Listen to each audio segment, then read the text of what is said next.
सभी को जय सिया राम। कर्मकांड बाय कमलेंद्र तिवारी में आप सभी का स्वागत है। मैं पंडित कमलेंद्र तिवारी। आज वास्तु पूजन के ऊपर हम चर्चा करेंगे कि वास्तु पूजन हमें क्यों करना चाहिए, किस लिए करना चाहिए, वास्तु पूजन करने का क्या कारण है, उससे क्या लाभ हमको प्राप्त होता है। तो चलिए आइए प्रारंभ करते हैं। तो सबसे पहले हमें वास्तु पूजन क्यों करना चाहिए।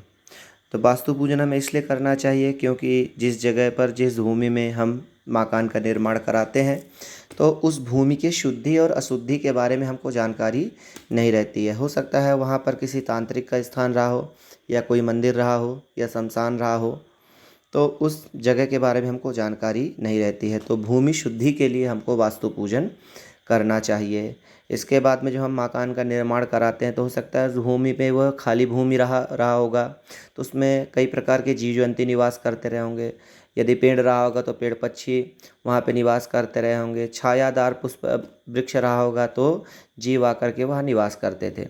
लेकिन जब हमने वहाँ पर अपना घर का निर्माण कार्य करा लिया, तो वो सब लोग जो है बेघर हो गए। तो उनके द्वारा उनके दोष के परिहार के लिए भी हमको वास्तु पूजन कराना चाहिए। इसके बाद में आजकल क्या है कि शहर में अव्यवस्था होने के कारण जो है मकान जो है वास्तु अनुरूप नहीं बन पाता है। तो उस वास्तु दोष के परिहार के लिए भी घर में किसी प्रकार का जो वास्तु है दोष है, उसके परिहार के लिए भी वास्तु पूजन कराना चाहिए। इसके बाद जब हम घर का निर्माण कराते हैं, तो 8 प्रकार के दोष होते हैं, जिसको अष्टशल्य मेदिनी दोष कहते हैं।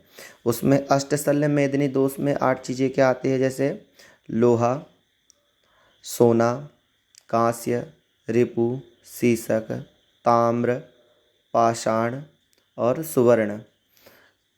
ये 8 प्रकार के दोष जो हैं, जिनको अष्टशल्य मेदिनी दोष कहते हैं, इनके परिहार के लिए, इनके दोष की मुक्ति के लिए भी हमको वास्तु पूजन कराना चाहिए। इसके बाद में जैसे जब हम घर का काम कराते हैं, तो ये सारी चीज़ें हमारे घर में उपयोग होती है। तो घर में टंकण आदि का कार्य होता है, तो उनके परिहार के लिए भी वास्तु पूजन करना चाहिए। इसके बाद में जब हम घर का निर्माण कार्य कराते हैं, तो कई प्रकार के जीव जंतु जो है मकान बनाते समय दबकर मर जाते हैं। तो उनके मृत्यु दोष के परिहार के लिए भी हमको वास्तु पूजन कराना चाहिए। वास्तु पूजन के लिए जो है बैसाख, फाल्गुन, पौष, श्रावण और मार्गशीर्ष ये महीने जो है उत्तम माने गए हैं। लेकिन इसमें जो है विशेषतः नूतन गृह प्रवेश के लिए बैसाख और फाल्गुन का महीना माना जाता है। क्यों? क्योंकि इस समय सूर्य उत्तरायण हो जाते हैं। जब सूर्य दक्षिणायन हो जाते हैं, तो इसमें जो है जीर्णादि गृह प्रवेश किया जाता है। जीर्णादि गृह प्रवेश मतलब ये होता है कि जो पुराना मकान होता है उसमें हम गृह प्रवेश कर रहे हैं, या मकान में तोड़ फोड़ करा करके जो है नूतन जो है उसको रिपेयर करके जो है वास्तु को जो है गृह प्रवेश कर रहे हैं। तो इसके साथ साथ में जो है यदि हम फ्लैट आदि जो में हैं, जो पहले से लोग रहते हैं, तो उसमें जो है गृह प्रवेश करने के लिए पौष का महीना जो है, श्रावण का महीना और मार्गशीर्ष का महीना, इसमें जो है गृह प्रवेश कर सकते हैं। गृह प्रवेश करने से पहले हमको वास्तु पूजन करा लेना चाहिए। तो इसलिए जो है हमको यहाँ पे वास्तु पूजन करना चाहिए। इसके बाद में वास्तु पूजन हमको जो है सबसे पहले यहाँ पे पृथ्वी लोक में शिव जी ने वास्तु पूजन किया था लंकापुरी में। तो आइए जानते हैं वास्तु की तैयारी के बारे में। तो यहाँ पे आप देख सकते हैं स्वास्तिक के ऊपर एक दोना रखा हुआ, जिसमें गणेश और गौरी जो है विराजमान। हमारे सीधे हाथ तरफ गणेश जी हैं और उल्टे हाथ तरफ गौरी जी। उन्हीं के सामने जो है यहाँ पे वरुण कलश विराजमान है, जिसमें वरुण आदि देवताओं का, सभी नदियों तीर्थों का पूजन होगा, साथ में गंगा जी का पूजन। सिंदूर से जो बने हुए हैं, इसको सप्तघृत मातृका जो है लक्ष्मी जी का यहाँ पे पूजन होगा। और ये जो मंडल बना हुआ है जिसके ऊपर कलश रखा है, जिसको षोडश मातृका कहते हैं, इसमें विशेषतः कुल देवी देवताओं का पूजन होगा। और हमारे सीधे हाथ तरफ जो है दीपक, घी का दीपक जलाना चाहिए।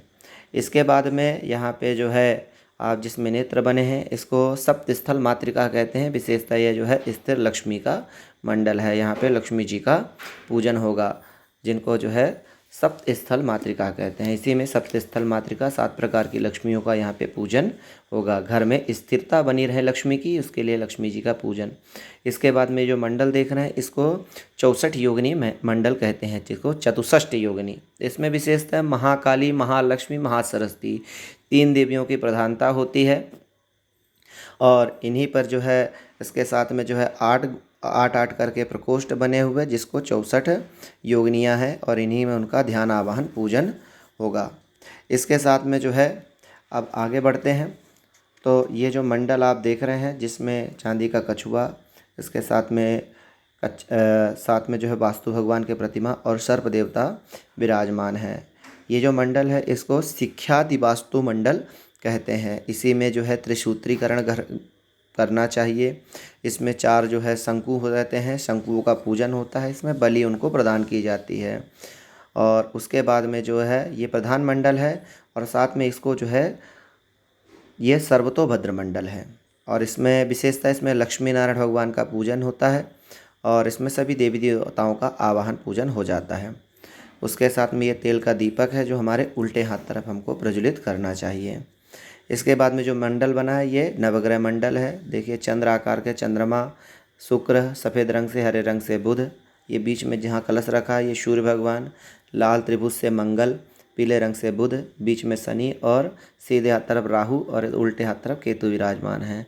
और ये जो मंडल है इसको अजराज क्षेत्रपाल मंडल कहते हैं। इसमें क्षेत्रपाल भगवान का पूजन आवाहन होता है। हमको हमारे क्षेत्र की रक्षा करने के लिए क्षेत्रपाल भगवान का और ग्राम की रक्षा करने के लिए हनुमान जी का पूजन करना चाहिए।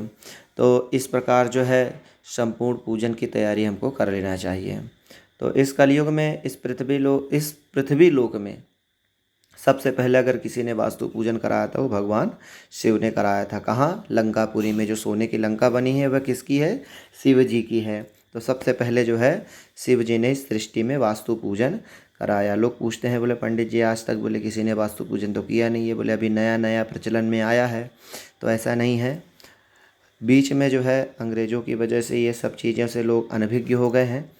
तो सबसे पहले सृष्टि में वास्तु पूजन कराने वाले भगवान शिव हैं, जिन्होंने लंकापुरी में कराया था। क्योंकि उन्होंने वास्तु भगवान को आशीर्वाद प्रदान किया था कि पृथ्वी में, भूमि में जब भी कोई कार्य करेगा या भूमि संबंधित कार्य कराएगा तो उसमें आपका आवाहन, प्रतिष्ठा, पूजन अवश्य कराएगा। इसलिए जो है भगवान शिव ने उसी अनुसार सबसे पहले वास्तु पूजन कराया था।